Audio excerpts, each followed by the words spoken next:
मुझे टेलीग्राम पे बहुत सारे मैसेज आ रहे थे बच्चों के, क्योंकि लॉ को कैसे पढ़ना है, लॉ को कैसे अप्रोच करना है, उनको कुछ समझ में नहीं आ रहा है। क्योंकि जैसे जैसे एग्जाम नज़दीक आ रहा है ना, उनका दिमाग काम करना बंद कर चुका है। अब उनको समझ में नहीं आ रहा कि मैं लॉ को कैसे पढ़ूँ। लॉ उनके लिए एक सरदर्द बन चुका है। जो बच्चे ग्रुप 1 देने वाले हैं वो लॉ को लेके बहुत टेंशन में है, और मुझे मैसेज बहुत आ रहे हैं लॉ के रिगार्डिंग। और मैंने बच्चों से बात भी की है, और बहुत कि सबके कॉमन इश्यूज़ हैं, सब ने सेम ही बात बोली है। और जो मैंने ऑब्जर्व किया है, मैंने सबसे बात की, मैंने सबको बताया क्या चीज़ें कैसे करनी है। किसी एक ने पूछा, 2 ने पूछा, 3 ने पूछा, तो मुझे लगा कि ये जो बातें हैं ये सबकी बातें हैं। तो मेरे को लगा कि ये बात अगर मैं इस पर एक वीडियो बना दूँ, क्योंकि सबके साथ सेम चीज़ें हो रही हैं लॉ को लेके, तो मैंने लॉ पे एक वीडियो पहले बना के रखा है। पर मुझे लगा कि ये सब जो बातें जो मुझे अभी सुनने में आई है, जो मैंने जो बच्चों ने मुझसे पूछी हैं और उनको मैंने कंसल्ट किया है कि क्या चीज़ें कैसे करनी चाहिए, तो एक बार मैं ब्रीफ में मैं इस पर एक स्पेसिफिक वीडियो बना देता हूँ जो कि आपको हेल्प करे। तो सब बच्चों की एक ही दिक्कत ये थी ना कि वो मैंने जहाँ पे नोटिस किया, मैं आपको स्टेप बाय स्टेप चीज़ें बताने वाला हूँ कि क्या चीज़ें मैंने नोटिस की और क्या बच्चे गलती कर रहे हैं। वो बोल रहे हैं सर कि भैया मैं जब लॉ पढ़ने जाता हूँ तो मेरे मन में आता है यार मैं लॉ पढ़ रहा हूँ पर एग्ज़ाम हार्ड आ गया तो। उनके मन में ये चलता है, वो सोचते हैं कि हार्ड चेकिंग हुई तो, मैं फेल हो गया तो, ये मैं जो पढ़ रहा हूँ एग्ज़ाम में आएगा कि नहीं आएगा। उनके दिमाग में ये चलने लग जाता है। सबका यही इशू है, वो ना आगे का सोचते हैं कि ये हो गया तो, वो हो गया तो। फिर मैंने उनको समझाया कि आपके हाथ में क्या है, आपके हाथ में आपने जो पास्ट में किया। और बच्चों का ये भी ऐसा भी रहता है कि सर मैंने ऐसा किया था, मैंने वैसा किया था, मैंने लास्ट में अगर ऐसा किया होता तो ऐसा हो जाता। तो फिर मैं उनको बोलता हूँ, मैंने उनको समझाया सब बच्चों को कि आपके हाथ में क्या है, आप चेंज कर सकते हो क्या। फ्यूचर ICAI को जैसे पेपर देना हो वैसे पेपर देगा, वो आपके हाथ में है क्या। आपके साथ जो पास्ट में हो गया आप उसको बदल सकते हो क्या। आपके हाथ में क्या है, आपके हाथ में प्रेजेंट है। फॉर एन एग्जाम्पल, अगर किसान है, किसान खेती करता है, बुवाई करता है, सब कुछ करता है। अब बारिश अच्छी हो ना हो तो किसान के हाथ में नहीं है ना। किसान के हाथ में था कि उसने अच्छा खेती किया, अच्छा बुवाई किया, अच्छा जुताई किया। अब फसल अच्छी होगी, खराब होगी, बारिश होगी, नहीं होगी, उसके हाथ में नहीं है। हमारे हाथ में है सिर्फ काम करना। तो अब जो चीज़ आपके हाथ में ही नहीं है तो उसका टेंशन क्यों ले रहे हो आप लोग। और एक्चुअली कोई जब आपको ऐसा एक्सप्रेसली बताता है ना, जैसे मैं आपको अगर बता रहा हूँ सब चीज़ें, क्योंकि ऑब्वियस ह्यूमन नेचर है, सब लोग सोचते हैं फ्यूचर का, फ्यूचर का लेके अपने दिमाग में टेंशन लाते हैं। पर कोई अगर आकर उनको बता रहा है कि नहीं टेंशन मत लो, फ्यूचर आपके हाथ में नहीं है, तो उनको समझ में आता है। और एक कंसल्टेंसी यही होती है कि आपको चीज़ें पता है क्या है, कैसे करनी। पर कोई आके बाहर से कोई बंदा, जैसे मैं आपको बता रहा हूँ, तो आप सोचो कि हाँ आप सही, आपको रियलाइजेशन हो जाता है कि हाँ मैं गलत सोच रहा था। तो मैं अभी आपको बोल रहा हूँ फ्यूचर का मत सोचो, वो आपके हाथ में नहीं है। ठीक है, आपके हाथ में अभी का टाइम है। ठीक है, बच्चे क्या कर रहे हैं, वो ना फ्यूचर का सोच के अभी नहीं पढ़ रहे हैं। उनके मन में अब जब आप ऐसा सोचते हो ना, तो आपके दिमाग में स्ट्रेस आने लग जाता है, तो आपको चीज़ें समझ में नहीं आती हैं। तो आप फील करते हो कि आप जब पढ़ो ना आपको नींद आने लग जाती है। आप नींद पूरी ले रहे हो फिर भी आपको दोपहर में नींद आ रही है, क्योंकि आपका दिमाग थक गया है सोच सोच के। कुछ और काम करोगे उसमें मन लगता है आपका, पर जैसे बुक उठाते हो आपको नींद आने स्टार्ट हो जाती है। आप सोचते हैं मुझे बुक उठाते ही नींद क्यों आती है, क्योंकि आपका दिमाग थक चुका है। वो दिमाग इतना फर्स्टेड हो चुका है कि उसको अब आराम चाहिए। वो भागता है यहाँ वहाँ, आराम ढूंढता है, या फिर फ़ोन देखता है, फिर कहीं बाहर घूम के ऐसा उसके दिमाग को चाहिए रहता है। तब आपको नींद आती है, तब आपका बाहर जाने का मन करता है। तो इससे कैसे अवॉइड किया जा सकता है। आप ये सोचो, जो चीज़ आपके हाथ में, प्रेजेंट आपके हाथ में, अब कर्म आपके हाथ में, फल आपके हाथ में नहीं है। फल भगवान पे छोड़ दो, जिसको भी आप मानते हो, या फिर जो है जैसा है वैसा छोड़ दो। आपके हाथ में करंट है कि मैं अभी पढ़ के पास हो सकता हूँ, मैं अगर अभी पढ़ूंगा तो मैं पास हो जाऊंगा, ये सोच के चलो। फ्यूचर आपके हाथ में नहीं है ना, आप पास्ट आपको बदल सकते हो ना फ्यूचर को आप चेंज कर सकते हो। आप सिर्फ प्रेजेंट को बदल सकते हो, खुद वो आपके हाथ में है। तो सोचो कि अभी का जो टाइम है वो वेस्ट नहीं करूंगा मैं, अभी मैं अच्छे से पढ़ूंगा, फ्यूचर जो होगा देखा जाएगा।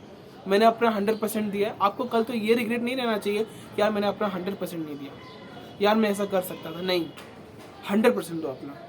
आप अभी प्रेजेंट में जियो, और जो होगा वो देखा जाएगा, जो होगा भगवान को भी देखा जाएगा। यही गीता में भी यही बोलते हैं कि भाई अपना काम करते जाओ, फल जो मिलेगा सो मिलेगा, वो देखा जाएगा बाद में, जो होगा देखा जाएगा। तो अब दिक्कत, अब ये चीज़ आप मान लो, ठीक है। अब आपको पढ़ने का मन करेगा, आप चीज़ों को अप्रोच कर पाओगे। अगर आपने फ्यूचर का टेंशन लेके बैठोगे ना, तो कोई भी स्ट्रैटेजी लगा लो, कितना भी पढ़ लो, आपको कुछ नहीं होने वाला है। अगर आपने पहले ही सोच लिया यार मैं फेल हो जाऊंगा, ऐसा हो जाऊंगा, तो आप फेल हो गए। आप सोचो कि अभी प्रेजेंट में मैं पढ़ाई करूंगा, पास होना ना होना वो देखा जाएगा बाद में। ठीक है, तो अभी आप प्रेजेंट में रहो। तो आपको लॉ के लिए क्या करना है, ठीक है। सबसे पहले क्या समझना है कि लॉ है 100 मार्क का पेपर, और आप इसमें 30 मार्क का MCQ है, 70 मार्क का डिस्क्रिप्टिव है। तो आपको MCQ में कम से कम 22 या 24 मार्क्स लाना है आपको, और डिस्क्रिप्टिव में 70 में से कम 35 लाना है। अगर दोनों को जोड़ोगे तो 60 या 55 के ऊपर आपका मार्क्स आ जाएगा। तो आपको इसमें बहुत सारे पॉइंट्स जो आपको ध्यान में रखने हैं। सबसे पहले कि आपको क्या क्या चीज़ें याद करनी है। आपको लॉ में ना डिस्क्रिप्ट मतलब MCQ के लिए सब कुछ याद पढ़ना पड़ेगा, सब कुछ समझना पड़ेगा।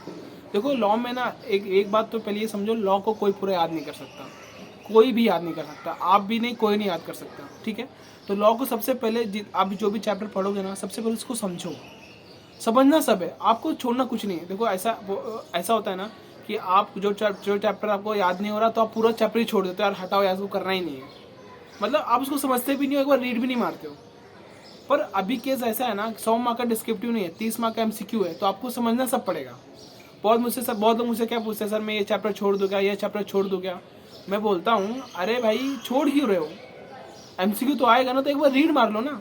आप छोड़ना क्या मतलब, आप भले उसको याद मत करो पर एटलीस्ट रीड मार लो ना। रीड मारने में क्या दिक्कत है, आप उसको रीड भी नहीं मारते हो, अगर MCQ बन गया 2 मार्क का तो फिर गया।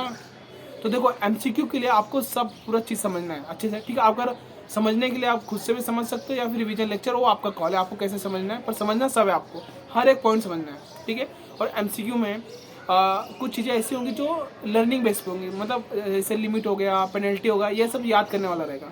तो आपको यूट्यूब पे वीडियो देख लो कि इंपॉर्टेंट पेनल्टीज़ क्या हैं, इंपॉर्टेंट सेक्शंस क्या हैं, कि जो MCQ में आ सकता है वो तो सबने बता के रखा हुआ है, ठीक है। अब आपको इसका टेंशन नहीं लेना है कि भाई कौन सी पेनल्टी याद करूँ, कौन सा ये याद करूँ।